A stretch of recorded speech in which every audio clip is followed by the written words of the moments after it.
ஆண்டவராகிய இயேசு கிறிஸ்துவின் நாமத்தில் வாழ்த்துக்கள். இந்த நாளிலும் கொலோசியர் 3வது அதிகாரம் 17வது வசனத்தை மாத்திரம் நாம் தியானிக்கலாம். வார்த்தையினாலாவது கிரியையினாலாவது நீங்கள் எதை செய்தாலும் அதையெல்லாம் கர்த்தராகிய இயேசுவின் நாமத்தினாலே செய்து அவர் முன்னிலையாக பிதாவாகிய தேவனை ஸ்தோத்திரியுங்கள். நேற்றைய தினத்திலே நாம் ஒரு பரிசுத்தமுள்ள வாழ்க்கை வாழ்கிறதற்கான ஒரு தனிப்பட்ட மனிதனுக்கு வேதம் கற்றுக் கொடுக்கிற விதிகளை குறித்து நாம் பார்த்தோம். பூமிக்குரியவைகளை அல்ல, மேலானவைகளை நாடுங்கள் என்று சொல்லி கற்றுக் கொடுத்த காரியங்களை நாம் பார்த்தோம். பூமிக்குரிய காரியங்கள் எவைகள் என்று பார்க்கும் பொழுது பிலிப்பியர் 3வது அதிகாரம் 19வது வசனத்திலே அங்கே தெளிவாக பவுல் குறிப்பிட்டிருக்கிறார். அவர்களுடைய முடிவு அழிவு, அவர்களுடைய தேவன் வயிறு, அவர்களுடைய மகிமை, அவர்களுடைய லட்சையே, அவர்கள் பூமிக்கு அடுத்தவைகளை சிந்திக்கிறார்கள் என்று சொல்லி அங்கே பூமிக்குரிய காரியங்கள் எவைகள் என்று சொல்லி பவுல் சொல்லுகிறார்.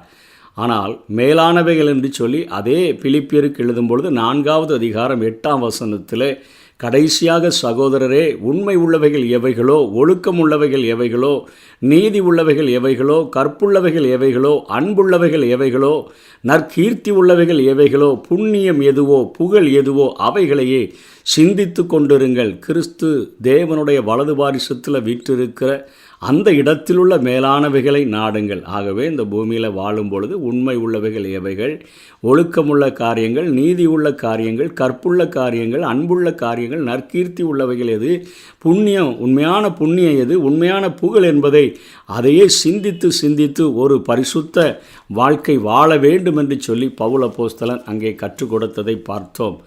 18வது வசனத்திலிருந்து கடைசி வரையிலும் கிறிஸ்தவ குடும்பங்களுக்குரிய ஒரு விதிகளை குறித்து பவுல் அப்போஸ்தலன் கற்றுக் கொடுக்கிறார். ஆனால் இதற்கு இடையில் இந்த வசனத்தில் வார்த்தையினாலாவது கிரியையினாலாவது நீங்கள் எதை செய்தாலும் என்று சொல்லுகிறார்.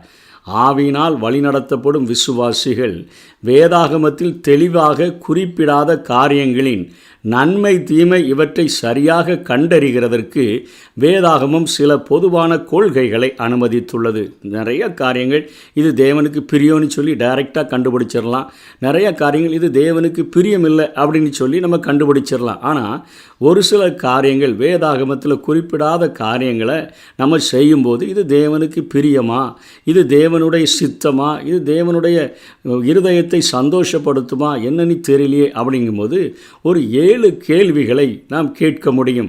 முதல் கேள்வி, தேவனுடைய மகிமைக்காக இக்காரியம் செய்ய முடியுமா என்கிற கேள்வியை கேட்க வேண்டும். 1 கொரிந்தியர் 10வது அதிகாரம் 31வது வசனத்தில் நீங்கள் புசித்தாலும் குடித்தாலும் எதை செய்தாலும் அதை தேவனுடைய மகிமைக்கென்று செய்யுங்கள் என்று எழுதுகிறார்.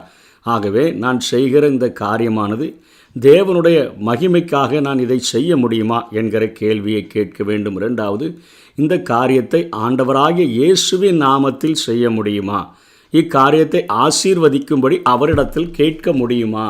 யோவான் 14வது அதிகாரம் 13ஆம் வசனத்தில் இயேசு சொல்கிறார், நீங்கள் என் நாமத்தினாலே எதை கேட்பீர்களோ குமாரனில் பிதா மகிமைப்படும்படியாக அதை செய்வேன். அதாவது அந்த காரியத்தை குமாரனில் பிதா மகிமைப்படுவார் என்று சொன்னால் அதை கட்டாயமாக நான் செய்வேன் என்று சொல்லுகிறார். ஆகவே அந்த காரியத்தையும் நாம் தெளிவாக புரிந்து கொண்டு கேட்க வேண்டும். 3வது, தேவனுக்கு உண்மையாய் நன்றி கூறி இந்த காரியத்தை செய்ய முடியுமா, இந்த கேள்வியையும் நாம் கேட்க வேண்டும்.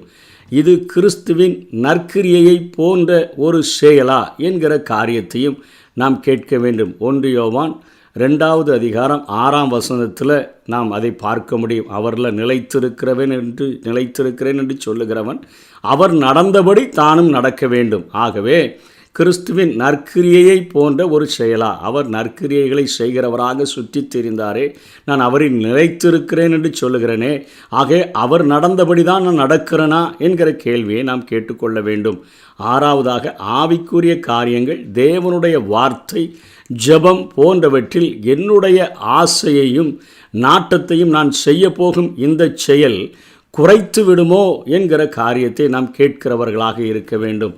அதாவது நான் என்னுடைய ஆசையை, என்னுடைய நாட்டத்தை, நான் செய்ய போகிற இந்த செயல்கள் குறைத்து விடக்கூடாது. நீதியின் மேல் பசிதாகம் உள்ளவர்கள் பாக்கியவான்கள் என்று சொல்லுகிறதே, அந்த ஒரு நோக்கத்தோடே கூட நாம் செய்கிற கிரியைகள் இருக்கிறதா என்று மத்தேயு 5:6 நாம் பார்க்கிறவர்களாக இருக்க வேண்டும். அதனைத் தொடர்ந்து 7வது கிறிஸ்துவுக்கு நான் என் வாழ்க்கை மூலம் காட்டும் சாட்சி இதனால் தடைபடுமா பாதிக்கப்படுமா என்கிற கேள்வியையும் நாம் கேட்கிறவராக இருக்க வேண்டும்.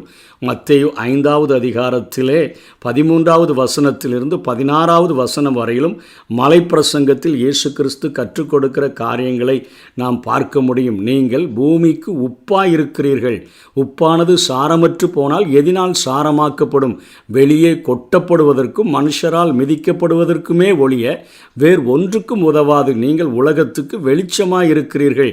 மலையின் மேல் இருக்கிற பட்டணம் மறைந்திருக்க மாட்டாது. விளக்கை கொளுத்தி மரக்காலால் மூடி வைக்காமல் விளக்கு தண்டின் மேல் வைப்பார்கள். அப்பொழுது அது வீட்டில் உள்ள யாவருக்கும் வெளிச்சம் கொடுக்கும். இவ்விதமாக மனுஷர் உங்கள் நற்கிரியைகளை கண்டு பரலோகத்தில் இருக்கிற உங்கள் பிதாவை மகிமைப்படுத்தும்படி உங்கள் வெளிச்சம் அவர்கள் முன்பாக பிரகாசிக்க கடவது என்று சொல்லி இங்கே பார்க்கிறோம். கிறிஸ்துவுக்கு நான் என்னுடைய வாழ்க்கை மூலம் காட்டும் சாட்சியானது நான் இந்த செய்கிற கிரியைகளினால் தடைபடுமோ பாதிக்கப்படுமோ என்கிற கேள்வியை கேட்கிறவர்களாக இந்த உலகத்துக்கு நான் வெளிச்சமாக இருக்கிறேனே, நான் மலையின் மேல் இருக்கிற ஒரு பட்டணம் போல வாழணுமே, நான் இந்த பூமிக்கு உப்பாக இருக்கிறேனே, சாரமற்று போனால் எப்படி சாரமாக்கப்பட முடியும்?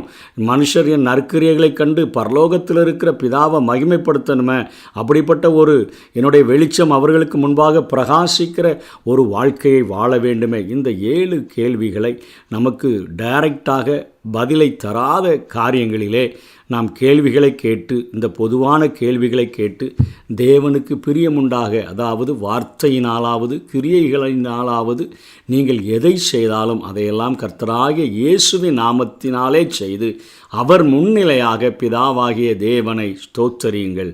இந்த காரியத்தை ஆண்டவருக்கு பிரியமாக செய்ய முடியும். அப்படிப்பட்ட கிருபைகளை தேவன் நமக்கு தந்தருள்வாராக. ஆமேன்.